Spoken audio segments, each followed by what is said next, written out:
So, it's actually cold here. I know y'all have been cold for a few weeks, but it's actually really cold here right now. Yeah, I feel like we're the one place in America that did not get ice this week. It's been we never had to worry about it. Yeah, fortunately, the city essentially shut down on Friday, but fortunately there was no ice on the road. Oh, okay, there you go. That's always the best.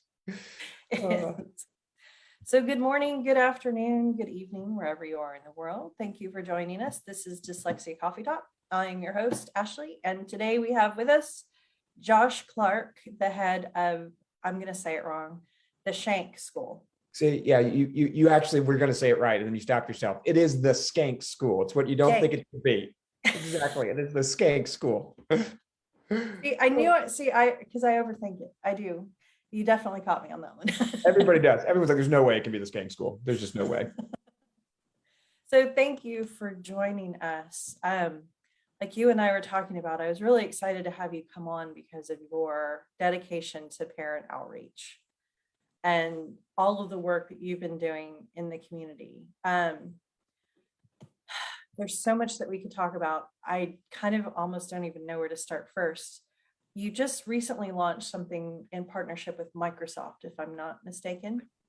Yes, essentially, yes. So I have the great privilege of being part of a much larger and much more impressive effort by a group called Made by Dyslexia, which is a global non-for-profit, UK-based.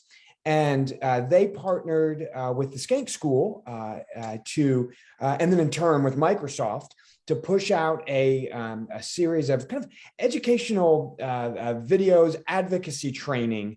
Let me back that up, awareness training. I wouldn't call it advocacy training because obviously we know those are very different, but awareness training really aimed at families and teachers about what is dyslexia, what does this mean, how do we support kids holistically, the reading piece, but it doesn't stop there. What does that all look like? So, we've actually done two parts now. There was the awareness piece that got pushed out, and then about a year ago, they pushed out, not quite a year, a second level, which is a little bit more specific for teachers. That's a little bit more about what to do in the classroom.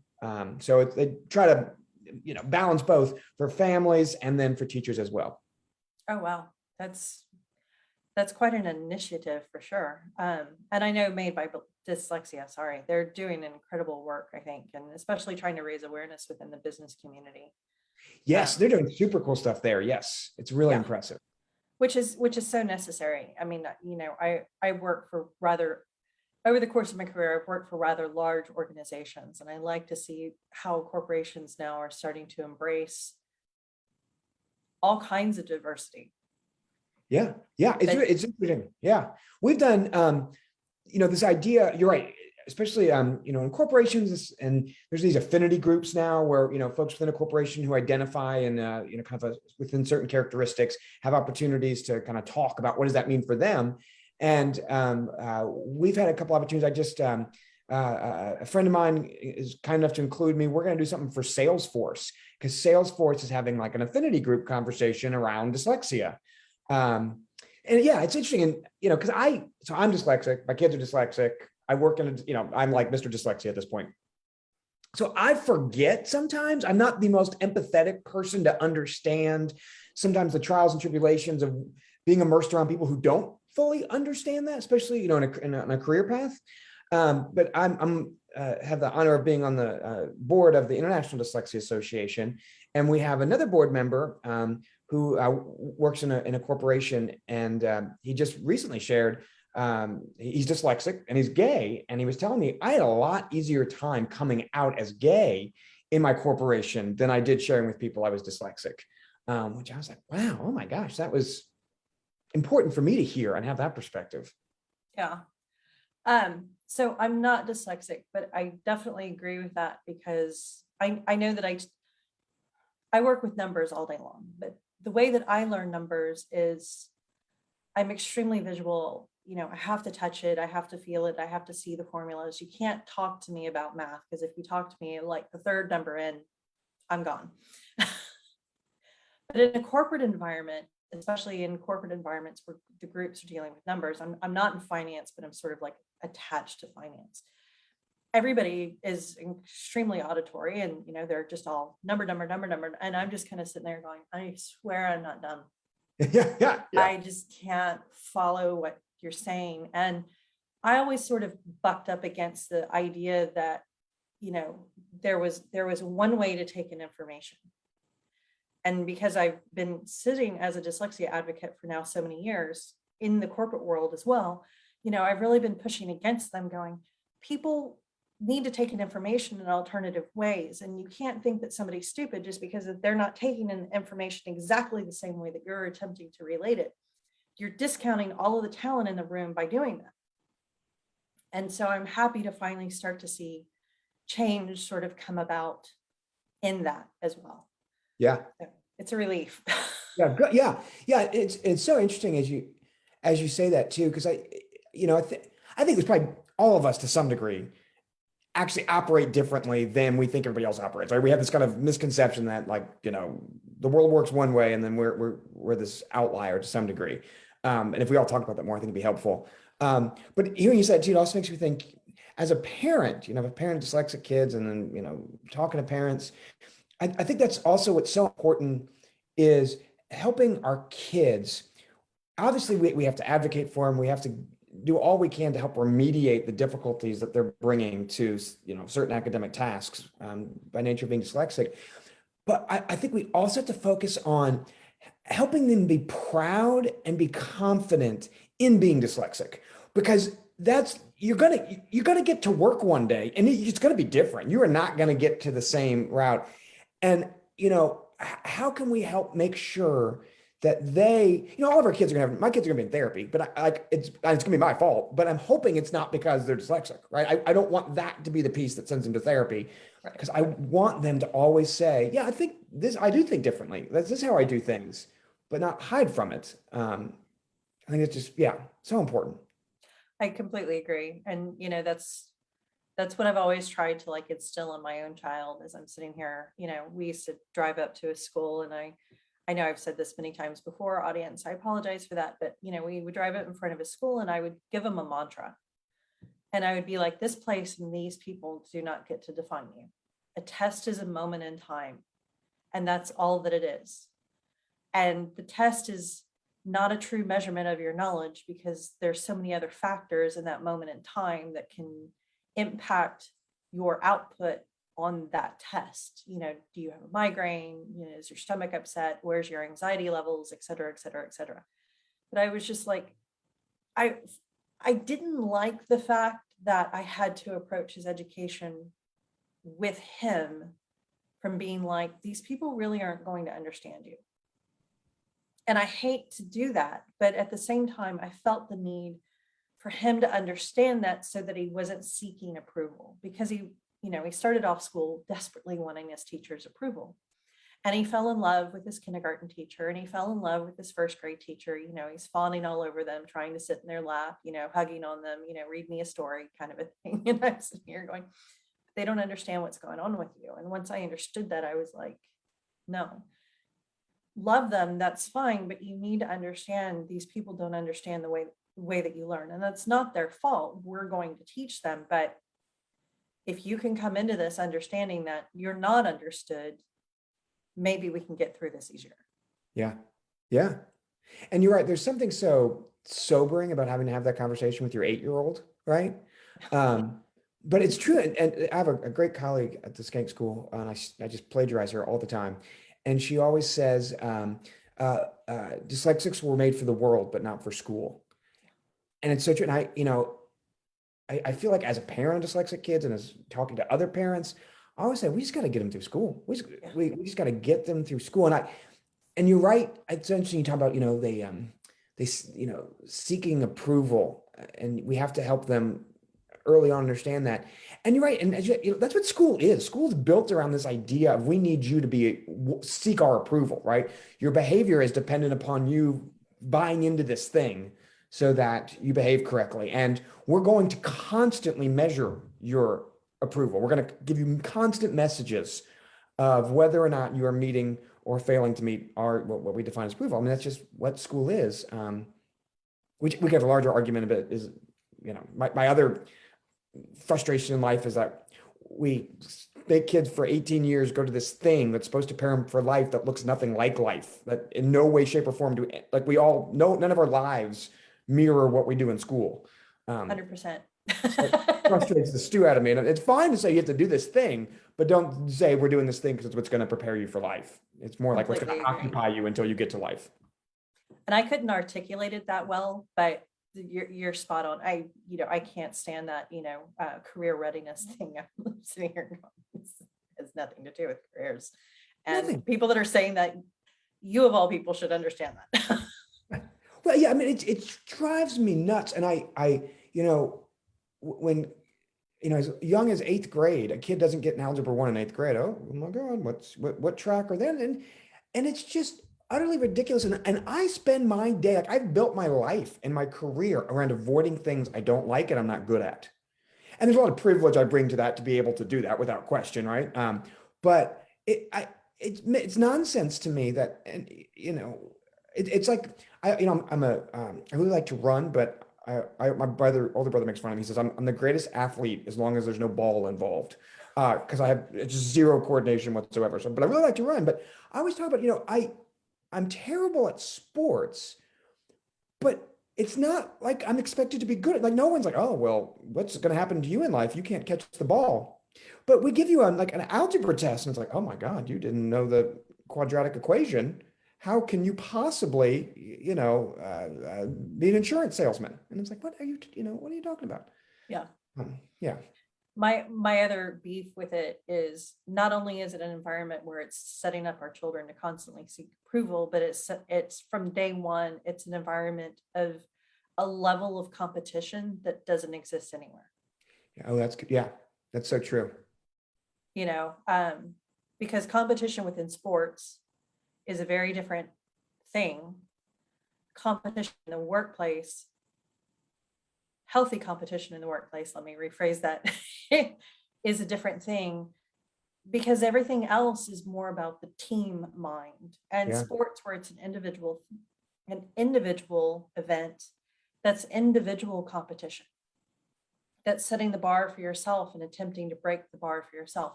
Whereas school competition is, there's 40 kids in the classroom, only 2 of you can get an A. Who's gonna do it? Yeah. Right. Or we can have extra recess if everybody gets 100 on their spelling test. Yep. Right. Yeah. I didn't think about that. It is this kind of hyper competition. Yeah. But it's sort of a dog eat dog competition. Right, but like hidden in this like Valentine's Day party, right? It's like, oh, and this sweet, it's school, but it is this, yeah. And the winners don't really win, but man, do the losers lose. I mean, that's the other thing too. It's yeah. I hadn't thought about this competition. I like that. Yeah. I hate that. But I like that, how you kind of put that structure. Yeah. Yeah, no, totally. So you have an interesting position, because you're the head of, and help me clarify, is Skank dyslexic or LD? Oh, look at you. I like that question. That's controversial from the get-go. So I'm the head of school at Skank. We're in Atlanta. We serve kindergarten through 6th grade students. We would say that we serve students with dyslexia. Done. I'm actually transitioning next year. I'm moving to Boston this summer. I'm going to be the head of school of a 2nd through 12th grade school called Landmark School on the North Shore of Boston. And they talk more in terms of LD. And there's no difference in mission. I think part of it is literally just some of its market, some of its region, just how we talk about this, which we have a whole nother conversation about. But at Skank, specifically at Skank, we look at kiddos whose primary difficulty is an inability to access that code, right? That if we could get you the skills and the tools you need to access that alphabetic code, boom, right? You're gonna launch. We're also unique, and we have this kind of like accelerated remediation model. So kids only come to us for 2-3 years by design. So I think, to your point, in some LD programs, right? So when we talk about dyslexia as a branch of learning disabilities, there's some kiddos who need more runway room, right? Who the complexities of their learning is going to need most likely more than 2 years, right? And they might always need a place that is built, or that they can't leave and then figure out that competition, right? That's not ever going to be healthy for them, right? And so there's, programs like that. But Skank's a little bit more that kiddo that Shally Shaywitz dyslexia kiddo who just needs help accessing the code. Do y'all do dysgraphia and dyscalculia as well? So yeah, so what or should we call it the D's versus LD? So yeah, and there's a whole, I think, like, it's also just like the spectrum of learning, right? Just the spectrum of learning. So what we try to do is figure out, do we have the tools and the time to help this kiddo, right? So there are definitely kids that come to us that are dysgraphic. There are definitely kids, I can't say I can barely say it, dyscalculia. So I just say dyscalculia. Yeah, I do too, because I feel like I'm saying it's like a horror movie. It's like dyscalculia has come, which can't be healthy for the child either. But so we definitely have kids, that struggle with that as well. Again, our definition would be, do we have the tools and the time to be, to help you, knowing that our primary focus in terms of remediation is going to be that reading piece, right? But as with all things, you get a kid, and this is where I get a little frustrated by the D's, not the D, just the definition of the D's. And this are understandable, but I think unhelpful determination to have a cutoff point. Well, this is this and that is not. Because if you go to 4th or 5th grade, 6th grade, 7th grade, without support and identification, reading can be your primary difficulty, but everything is impacted. You can't read, everything is impacted. So, you're going to present as dyscalculic, or there's something, there's so many things, right, that are a result of a lack of support, that it becomes more about just how do we help this kid? And that's kind of what our outreach has evolved into. I'm all about, we got to identify kids early. I think we should empower kids by talking about how they learn. I think giving it a name is empowering. I also think we just need to help kids who are struggling, and maybe not, and in certain cases, not worry so much about the label, the testing, and just instead say, this kid needed help yesterday. Let's start helping. Yeah, and you definitely hit my heart, because I found that in the advocacy for my own child, as I'm asking for resources, et cetera, and they're talking about specifically the reading language arts block. And I'm sitting here looking at them going, you're failing to understand that his inability to read is going to impact every other subject. And he's gifted in math, and you're taking that away from him because he can't read the word problems. Right. So. Right. Dr. Julie Washington, who's an amazing researcher in this field, always says that when you can't read, every test is a reading test. Yep. Love true. that quote. Love so it. True. Yeah. When you can't read, every test is a reading test. Absolutely. Yeah. And, for some reason, that seems to be a shocking thing to say to people. Isn't it shocking that it's shocking? No, you're right. It just, and it's education. We had this kind of like industrial age idea of how we educate kids. Reading happens here, and then you switch to a new conveyor belt, and math happens here. The whole thing is built around this kind of separation, departmentalization, and and that's where, again, I get all frustrated and then also excited. I'm like, it's our LD kids who are the most fascinating examples of learning. Like this is learning. This is, this is our opportunity to see learning happening. It's not effortless, which means we can learn so much, but we don't. Instead, we keep. And like this trigger warning. Like a friend of mine whose child is dyslexic is really struggling with the school that they're in, because he's doing all of his work right, but he's getting all of his answers wrong because he didn't follow the instructions correctly. Right. That's what's most important. That's what's most important. And this particular subject is math again. And we're sitting here, as our friends supporting her, looking at her going, this teacher's not getting it. Right. Right. And that's not teacher bashing, because I'm not invested in teacher bashing. I'm invested in our children learning. Right. And it's, it's sitting here going, okay, but math should be about math. Math shouldn't be about, I only want you to do steps 1 through 2, but not 3 through 5 and actually solve the problem. Right. Right. Right. Well, and I so appreciate your comment that you're not into teacher bashing, and I'm not either. I'm a little into teacher preparation bashing at times. I will say that. I will say we got 4 years to figure this out. Why aren't we spending time? But so I completely agree. And again, though, it goes back to that whole kind of system. Like, what do we value? We value you being able to learn in 45 minutes or less, me being able to correct it in 10 minutes or less, And our kids can, bunk that system. What we also know in life, when you're in the corporate world, if you figure out how to do it more efficiently, nobody cares if you didn't do it the way it was normally done. It was like, oh, this is so much better. Let's reward this, but let's punish it, up until then, which is just, and to me, it's the same thing with not giving kids calculators. Nothing drives me more crazy than not the kid is getting, additional and explicit support, hopefully, maybe in reading, right? And we recognize, oh, they don't know, they can't pull out the, right? They can understand War and Peace, but they can't retrieve the efficiently.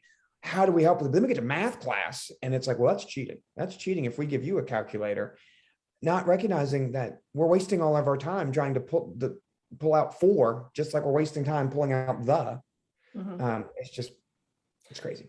Because I got to tell you, I can write tons of equations, but I write them in Excel. What is Excel? Excel is essentially a calculator. Right. It's cheating. It's essentially cheating in school, but it's not. Yeah. Yeah. Because if the formula doesn't work, Excel is going to reject it. It's going to, give me a pop-up window, and it's going to say this formula doesn't work because, it's not going to tell me because, it's just going to tell me the formula doesn't work. And do I need help? Which, it's going to offer me bad help. And Right. Yeah, exactly. But, I'm going to write one formula on one row, and I'm going to drag it down across, 3,000 rows of data, and boom, there's my answer. Yeah. I cheated. Yeah. My boss doesn't care. My boss simply cares that the bottom number is the number that I report, and that number is directionally accurate. Right. Right. Right. And as parents, I think that's the struggle we have. Is there's the reality of what our kids are in, right? We can't in 3rd grade say, well, your teacher's wrong, you're right. Let's, that's also not a helpful thing. But it's also balancing and helping them understand, yes, this is super hard. Like, so my daughter is in 3rd grade, dyslexic. She's actually at my school. And obviously, lots of support, lots of opportunity, but time, it still breaks my heart, the anxiety she brings to anything that she perceives as being timed. Doesn't even mean it is timed. Shay was always talking about dyslexia robs a child of time. And it's so true. And having to help her navigate that, because time is a reality I can't shield her from.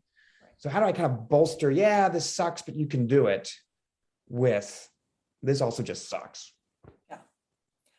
So not to discourage you, because I don't know the ages of all your children either, but mine's in 7th grade and time is still a massive anxiety trigger for him. And, because of COVID, we kept it virtual the entire 6th grade year. And, he would get something that would say, you've got 30 minutes for this test. He would instantly freak out. He wouldn't share his freak out, and he would do the test as fast as he could. And then he wouldn't do very well because he didn't read half the test. He just stuck answers in there. And then he would come to me and he would be like, Mom, I only got a 36 on my test. I'd be like, why did, I thought you said you were ready for the test. I mean, and we tell him all the time, I'm like, as long as you tried your hardest, I don't care what grade you made. Yeah, right, of course. Because none of this matters.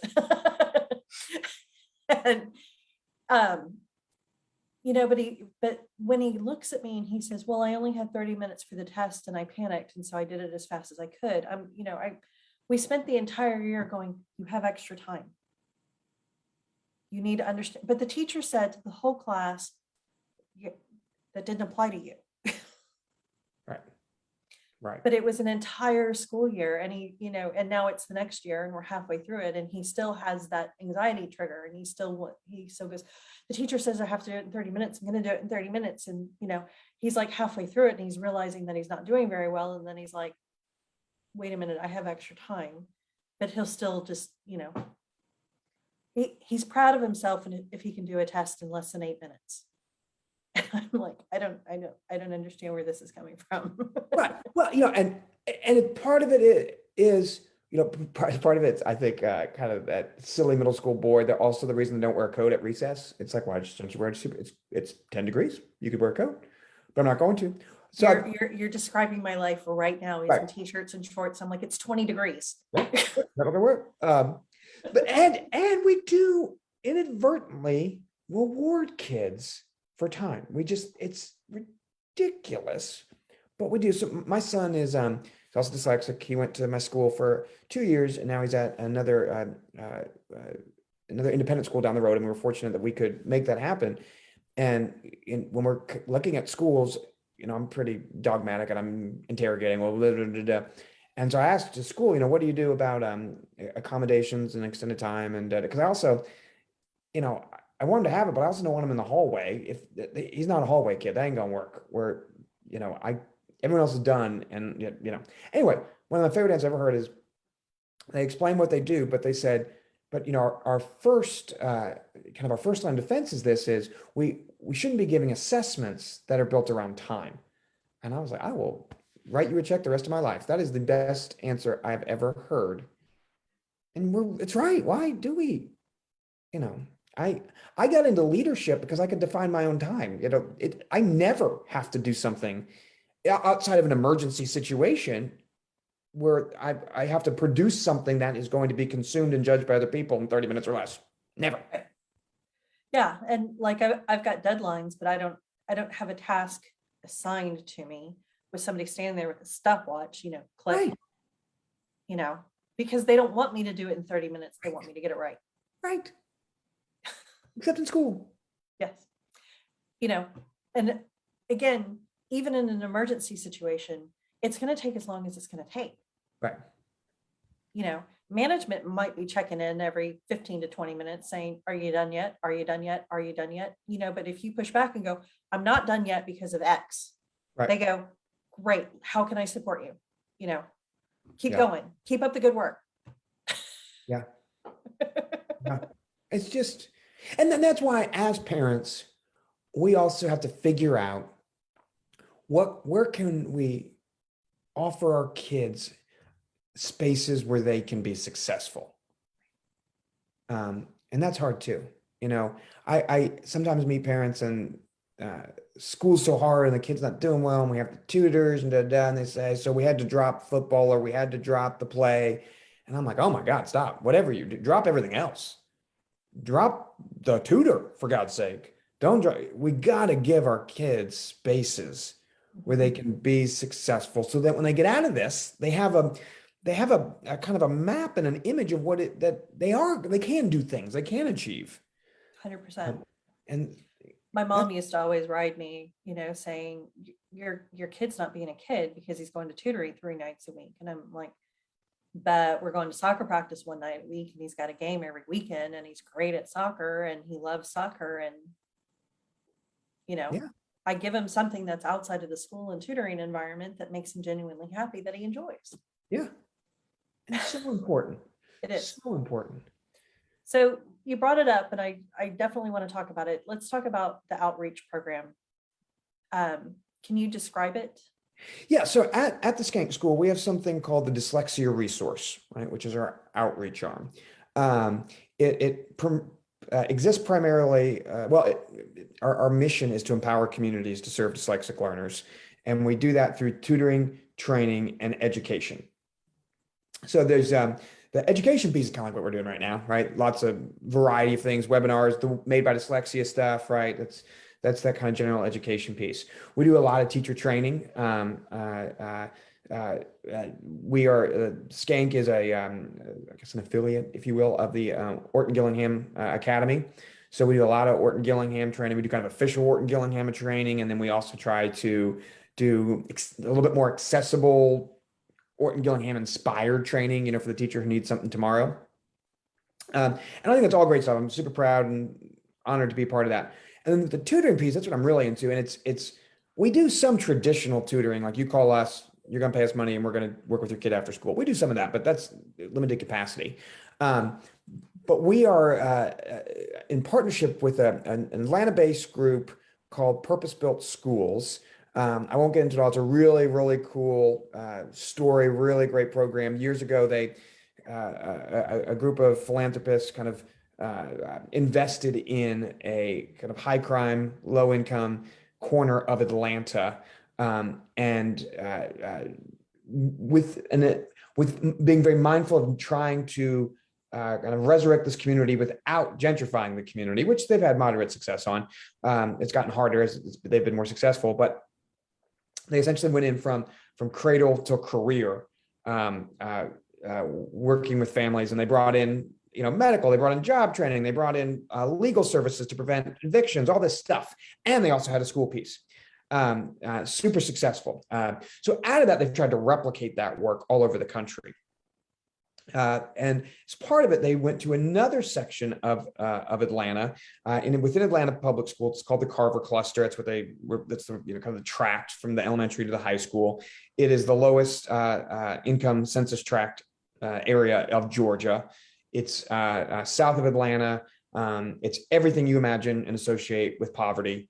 If you're familiar, there was shortly after the murder of George Floyd, there was a shooting in Atlanta, and a lot of protests. And anyway, the school is right there. It's literally right there. So just lots of things, lots of difficulties in this community. So they have gone and they're trying to change the trajectory of these kids' lives. So we have partnered with them, and we go in, we being the Skank School, the Dyslexia Resource, we take our trained folks, and we work traditionally with 300 kids on 2 elementary school campuses twice a week in small groups, doing the same kind of reading remediation that we do at the Skank School. We try to bring to these communities. We have no idea if these kids are dyslexic or not. We're working with kids that are testing between the 11th and 30th percentile, the bottom 10 most qualifying for tier 3 services, right? You could argue, I would argue we're tier 3, but we're technically more of a kind of tier 2 service for these kiddos. They all present as dyslexic. I refer to it as functionally dyslexic. Right. The kids who are dyslexic tend to just need more. The kids who aren't dyslexic tend to respond faster, which is, no surprise. Right. But it's really powerful work for us. It's been this really remarkable learning for us. When we first started doing it, part of it was very transactional because we were trying to pay people at market to come, work with these kids. And anyway, it very quickly became apparent that we were a vendor, not a partner. And so we had to stop that. And we had to be like, okay, how do we get our teachers to just spend time in the cafeteria and become part of this community and learn from these teachers as much as we are here to, help these kids.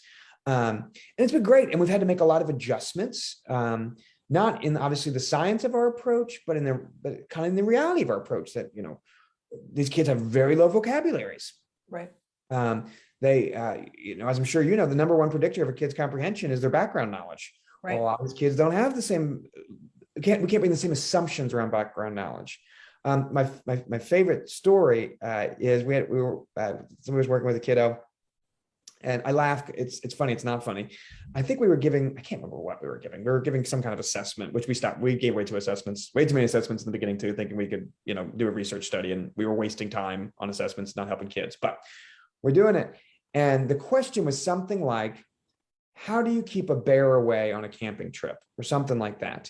And this kiddo had never been on a camping trip, had no exposure to camping trip. And again, it's sweet, it's sad at the same time. They were just like so confused why we were near a bear. And they was more like, maybe you shouldn't go near a bear. Maybe, it was adorable that they were just so perplexed by why in the world we would be near a bear. But it was also like, oh, you don't have that's not something, Right. In your water. They don't possess that background knowledge. So yeah. Yeah, and it has nothing to do with their intellect and everything to do with background knowledge, right? So anyway, so we've had to make adjustments, and it's really great work. And it's pushed me further because the initial plan was we had raised some money, we had talked to some local psychologists, this is years ago, and we were going to get subsidized private testing for kids, highly subsidized private testing for kids. And that can be revolutionary. Well, we got the psychologists on board. Couldn't get any schools on board. Nobody wanted to do with it because they didn't want to deal with the consequences of having to admit it, right? But for me, it also it's helped me understand that, as a parent and working with parents, so many times we're just devastated by the diagnosis. Oh my God, my kid's got dyslexia. They're going to struggle. As you said, time's always going to be an issue, and all that can be true. But dyslexia, the label or the diagnosis also represents the mobilization of so much privilege in a child's life. So many adults have come together to get this diagnosis that it's impossible to think that we're actually going to get to all the kids that need it, right? And then I get really angry and pissed about the kid who's in the 26th percentile and therefore is not dyslexic because it's supposed to be the 25th. What happens to that kid? That's ridiculous.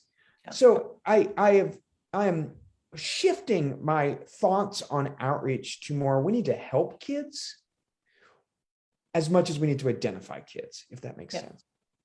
Well, and Seidenberg talks a lot about that in his book, Language at the Speed of Sight, too, about the various identification tools that are used and the flaws behind them and why they're not going to work and why they're going to miss an enormous amount of kids.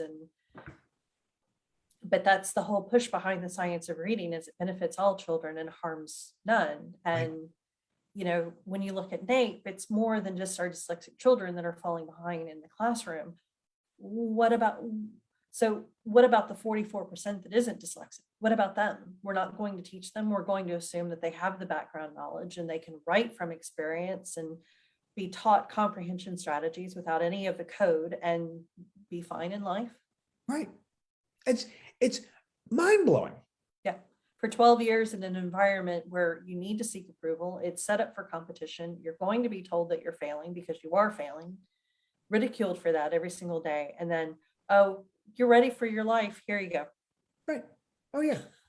In the Atlanta metro area, if you as of 2019, I think it was the last time I looked at numbers, but in Atlanta metro area, based on kind of NAEP scores from 2019 or the equivalent of, I can't remember what exactly assessment that they came to this, but it was something like 55 to 60% of all kids were reading below grade level. You look at kids of color, it was higher. You look at kids in poverty, it was much higher, astronomical. And what that actually equates to is you in this Atlanta metro area, you are more likely to have survived the Titanic than you would be to be a competent reader in third grade. That's the same, right? And before the pandemic, I used to say, if 55, 60% of our kids had the flu, holy shit, we would be in the national news shutting down the city, again, pre-pandemic, we would be mobilizing. And that's also, we have as a society, as a world, we took drastic action over the last 3 years. And rightfully so in most cases, to try to prevent a disaster. But now we're going to go right back to the disaster that's just a little bit slower in its outcomes. It's just mind-blowing. It's just like, why aren't we've proved what we can mobilize and do something, but there's no urgency, which is just. I can't remember if it was this morning or if it was at one point yesterday. I had a headline in my news feed that said 900,000 US deaths from COVID over 3 years. And I wanted to go, but we've got 9 million plus American illiterate adults. Right. But we're upset over 900,000 deaths and not 9 million plus. And that's not me saying those deaths aren't tragic, because they absolutely are, but it's the scale of the panic over 900,000 versus the lack of panic over 9 million plus and growing. Right. And yeah, I saw that too. And, and it is crazy. and I guess it's the psychology of both. When the first person died in Georgia of COVID, it was like, oh my God, and now I don't even know how many people have died. And it's all awful and tragic, but I've become numb to it. And so I assume that's also what we're doing with our kids. It's just like, well, that's too many kids to do anything about. 9 million kids can't read. That's an impossible problem to solve. But it's not. So I want to go down a different tangent, because you touched on this earlier, and this is something that I've been having. This is a conversation I've been having with a lot of people lately. Is the cultural ingrained idea that illiteracy is the individual's fault. Mm-hmm. And you being in Atlanta, you probably saw this. I think this was 2 years ago. A story came out of Baltimore that hit the national news. And it was a young Black boy who was about to graduate from high school, who had like a 0.7 GPA, he had essentially failed every single grade through elementary, junior high, and high school. And here he was on the brink of graduating. And his mother had just discovered that he didn't know anything and what his grades were. And they didn't talk about, was the father present? They didn't talk about how many children there were. They didn't talk about how many jobs she may have. It was simply a mother and a son. And the son very clearly loved his mother, and the mother very clearly loved the son. And they're in one of the poorest schools in Baltimore, and she's simply asking for help. She's like, I don't understand how we got here. This isn't okay. How do we fix the situation? The literacy rate for this particular school was like 1%, which, obviously speaks to a massive systemic problem within the school itself. There were thousands of comments on this particular piece, and they were all that it's the mother's fault. Every single solitary comment was, where has she been for the last 11 years? She should have known. This is all her fault, blah, blah, blah, blah, blah. And I was blown away at the cultural response across thousands of comments that the illiteracy was the fault of the child and the mother. And so I started thinking about it from that perspective. And if you think about various instances across our society, like I think it was a year ago, gosh, it may have been, I have no sense of time having been quarantined this long. Maybe it was 2 years ago, a local magazine they posted a meme on social media and made fun of illiteracy. Well, and everybody was laughing at it. Isn't this funny? And, it was being shared. I mean, it was just burning like wildfire. And I reached out to the magazine and went, illiteracy isn't funny. What are you doing? And I just started bombarding them with statistics, and they immediately started defending themselves, going, this is supposed to be a joke. I'm like, it's not funny. And I just kept bombarding them with statistics until they took it down. Good for you. But I was sitting here going, how have we and why have we allowed the idea across our culture to get there that illiteracy is individual's fault? And considering that we're there, how do we change that idea? Because it's not true. Yeah. That curveball. Yeah, no, it's good. And it's so, I mean, my mind's going in so many directions, and it's so true. And I think, to me, there's a couple of things. I think in society in general, when things are hard, we try to avoid, like, we have to simplify them. Hard things, complex things, contradictory things have to be simplified. And named. Right.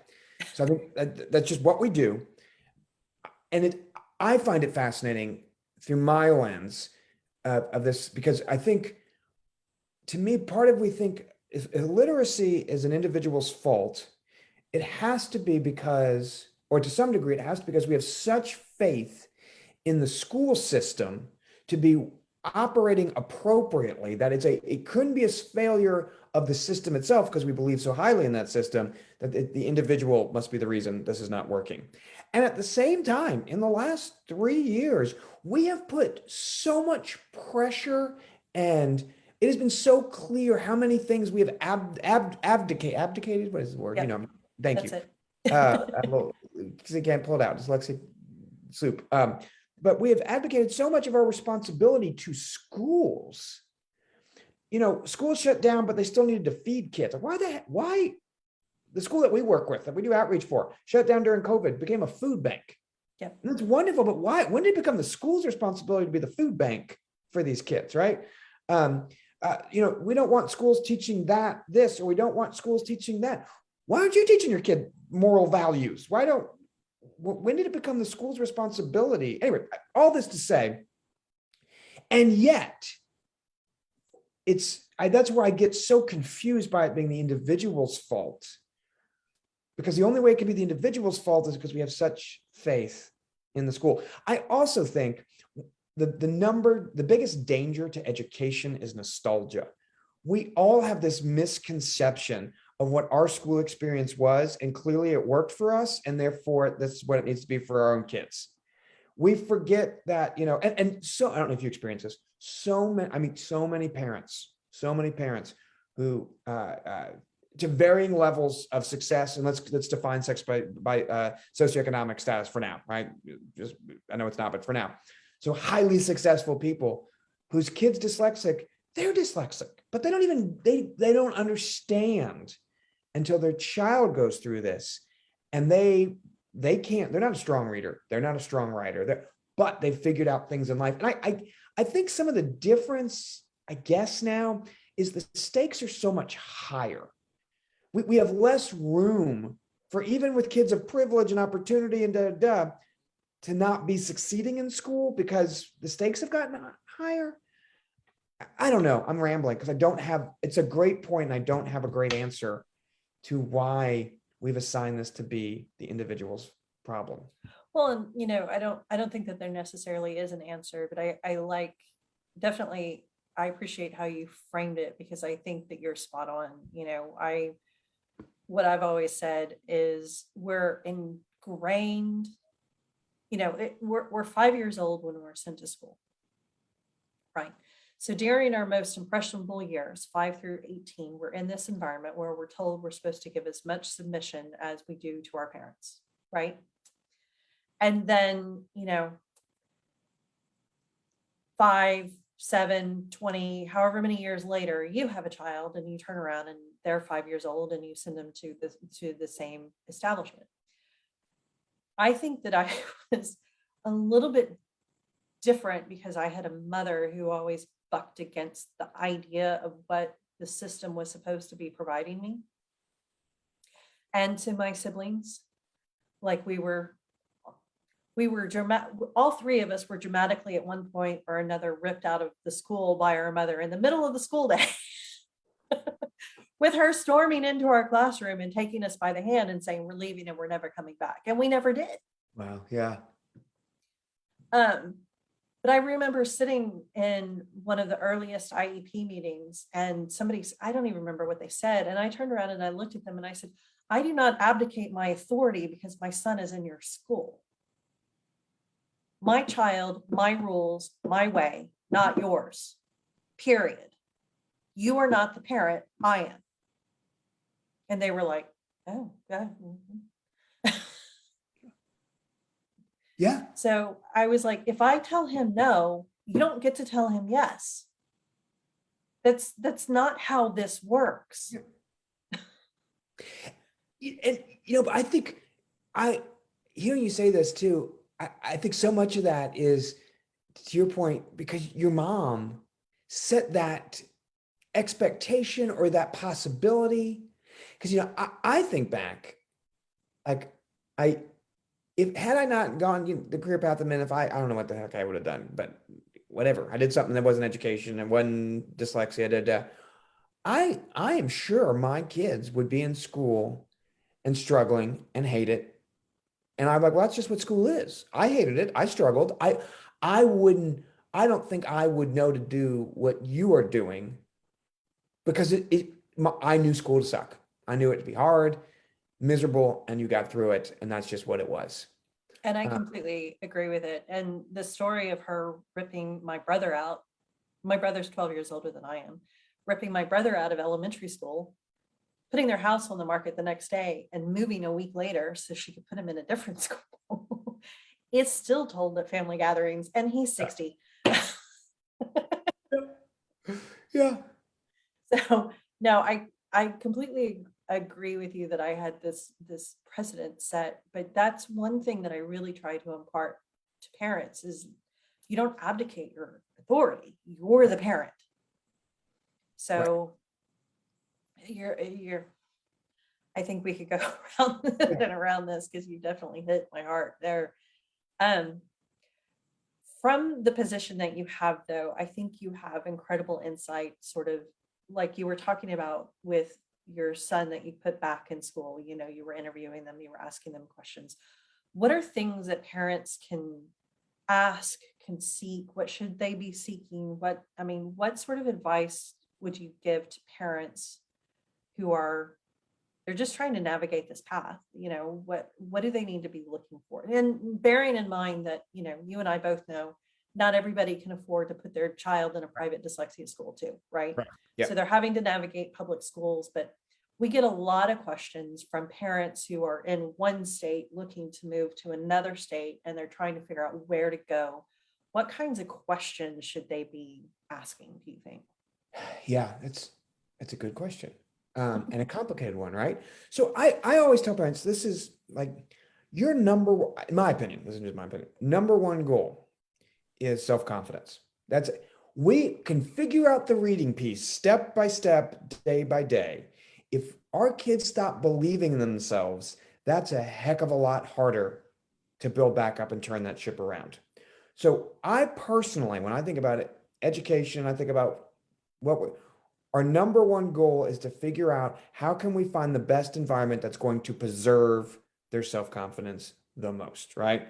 I know some great schools that do some great stuff, public and private, but the way they go about it may not be, again, it's the hallway kid, right? And I don't have a hallway kid. Some people do. Some people have, you know, I'm so determined, doesn't matter, that ain't me, right? So I'm just as interested in not only what you're going to do, but how you're going to do it. Because I would also make the difficult choice to say, I don't want tier 3. Don't give it to me because it ain't going to work for us because the emotional piece is going to get in the way, kind of thing. So that's number one for me, is not just what are you going to do, but how are you going to do it? And what does that look like for my kid? Does that make sense?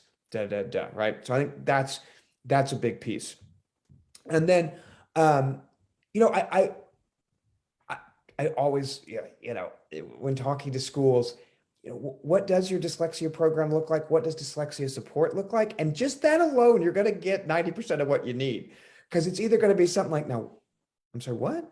You know, and then that alone tells you, okay, well, they don't have a lot of knowledge, right? So if we land here, a lot of advocacy on my part, a lot of work, a lot of fighting, screaming, so you can find out a lot then. And then, but even and beyond that, right? What is the curriculum you use for reading instruction, right? Let's look at the curriculum. What role does phonics play in your reading instruction? You know, if we start talking about Fontes and Pinnell, and we start talking about Lucy Calkins. thank you, Reader's Workshop.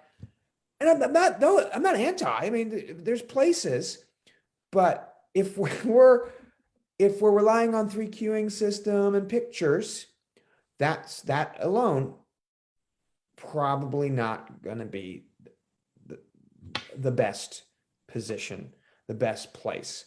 You know, anytime everyone, you know, even, oh, we got a great program, we have a digitized remediate, you know, I'm already saying, well, okay, so you're going to put my kid in front of a laptop. Chances are that's also not what we need. And unfortunately, I think the truth, as you know better than anybody, the reality is it's going to be exhausting. It's going to be frustrating. It's going to be disappointing, and you just got to keep going. And that's the bottom line. You just got to keep doing it. Yeah. So because you're going to Landmark, which is like my dream, but I live in Houston. I don't live in Boston. Get a boarding podium. Come on. Ninth grade. You can live there. Yeah. It's definitely on the table. Let's talk about writing instruction, because I think because my child is dysgraphic and I spend, he's in 7th grade, his comprehension's on a 9th grade level, the dysgraphia is on a 1st grade level. My friends who have dysgraphic children, we're really diving deep into this world because our frustration levels are really, really high, because their frustration levels are really, really high, right? I think a big piece that gets missed in our community is we talk extensively about reading intervention, but we don't talk about writing intervention. We don't talk about the criticality of teaching written expression in conjunction with teaching reading. And that's lost collectively. Now we've lost William too. And so that piece is, we've got a gap within our community, but within our educational system across the whole, we've lost our grip on written expression. How do we, from your perspective, and again, Landmark's got this huge writing program, right? How do we pull written expression back in and make everybody understand that written expression has got to be taught at the same time that reading does as well, that they really do go hand in hand? Yeah. So I have so many thoughts on that. Totally agree. I think helping people understand that just like we need a structured, explicit approach to phonics instruction, for a lot of our kids, we need a structured, explicit approach to written expression. That doesn't mean we don't value creativity. That doesn't mean we don't create spaces for all those things that our kids love, right? But that we also, spending time reading and writing about nonfiction text is super important. Could be super boring, but it's super important. Right. I'm a big fan too of Writing Revolution, and love that.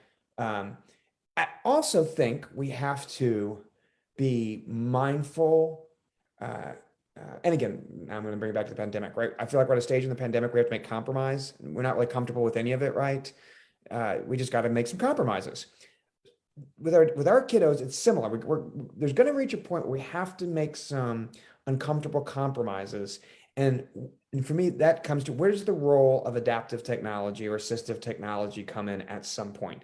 When can we stop, depending on a child's age or what we're trying to accomplish in this particular task, when do we go straight to speech to text, and we spend time explicitly talking about, okay, speech to text, how do we then go through an editing process? How do we go through an organization? What does all this look like when I'm not even asking you to write down a sentence anymore, and I'm literally just asking you and having an explicit instruction around speak into the computer. Let's figure out how we take that kind of mind dump and turn that into something that meets the academic standards that we would expect, and communication. Because that's the other thing I think we have to remember and help kids understand is the way we talk and the way we write are two different things, and that's okay. It's okay, but they're two different things. So there's going to be some work involved. Because most kids, obviously if you have, expressive language disorder, it gets a little bit more complicated. But for a lot of kiddos, it's the trend, as you know better than anybody, it's the translation from this to this, where everything falls apart. So there comes a point where maybe we don't worry about this as much, especially, and we start thinking about how do we use some adaptive technology, which is very controversial. A lot of people will disagree with me. But I think there's elements of that, because I think also, if that will help a child feel confident in their ability to create written expression, well, that's a huge win right there. So I think we got to balance that a little bit. Yeah. I don't think what you've said is controversial. I think the people that may view it as controversial are simply thinking that, kids just being handed a computer. And that's not what you're saying at all. You're saying teach them how to use the tool, but also teach them how to manipulate the tool in order to work for them, so that they can be successful. Yeah. Whereas, within the advocacy or the parent community, there's the perception that in a lot of cases, assistive technology is simply handing a kid a tool. And God knows, I've said it as well. We can't hand a kid a speech to text and go here and just think that they automatically know how to use it. Because I can definitely testify that that doesn't work, and it doesn't work not just for the child, but it doesn't work for the teacher as well. And to give a specific example, they were using speech to text with my son in 5th grade right before the pandemic. And he took a test and he used the speech to text tool to populate the answers on the test. And the answer was close your eyes on your keyboard and just hit keys randomly. So it's just this string of nonsensical characters and letters and numbers, right? And so they asked for a meeting, and curriculum and instruction are there, and the teachers are there, and the counselor's there, and his case manager's there, and everybody's there to tell us, to show us this test and to try to get us to punish him for being so belligerent that this is what he did. My husband gets up and walks out of the room, and I quickly get up and follow him, and I take the test. And I call a meeting with the assistive technology department for the district, separate from that entire group. And I put the test in front of them, and I went, how is this possible using speech to text? Please teach me. And they said, because the microphone picked up all of the ambient noise.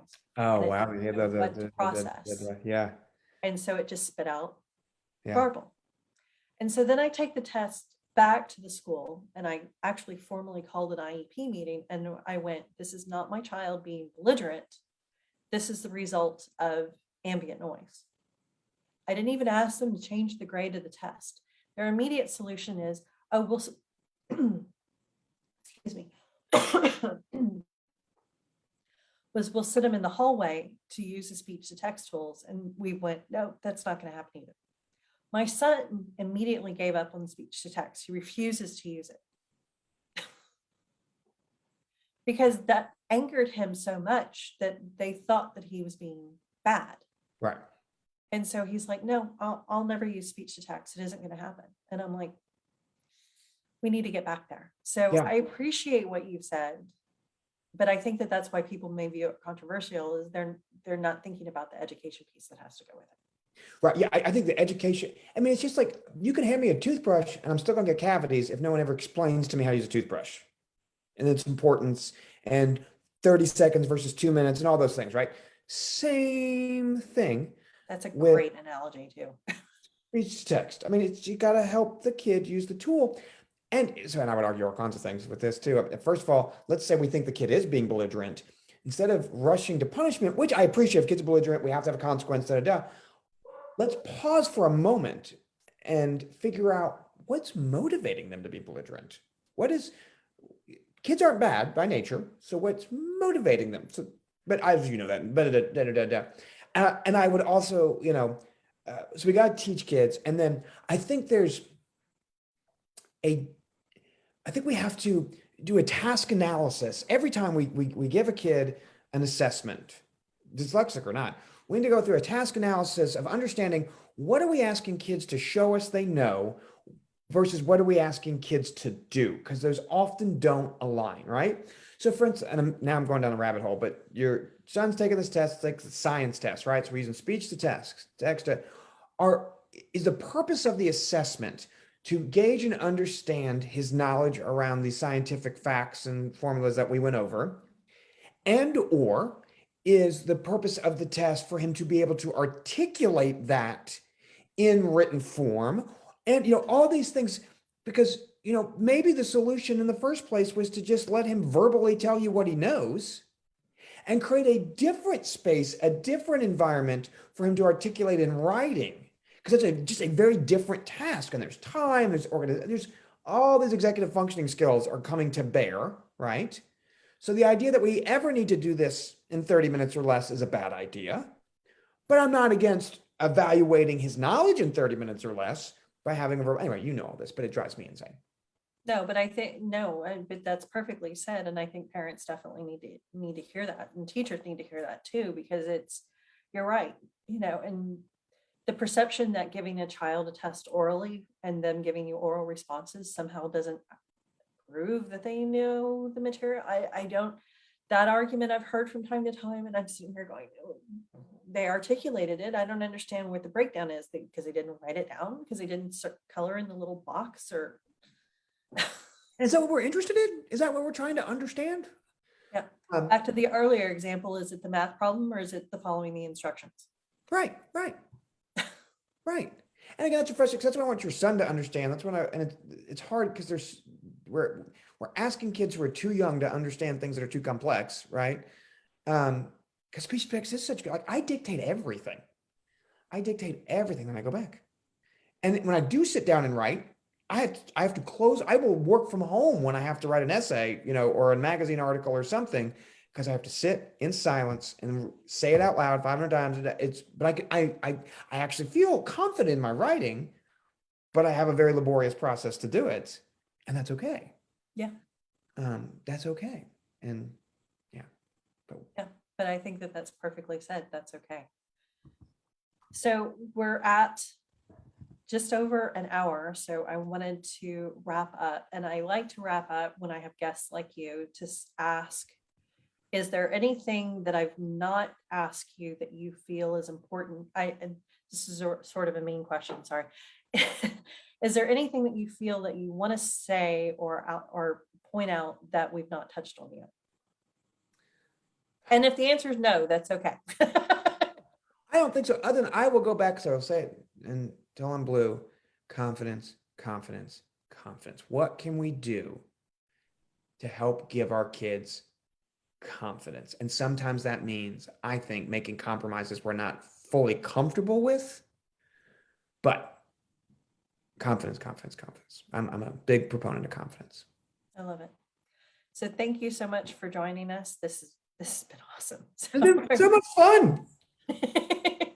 You've helped make it fun, so I'm so appreciative of that. But I hope that everybody has a great day, and we'll be back soon.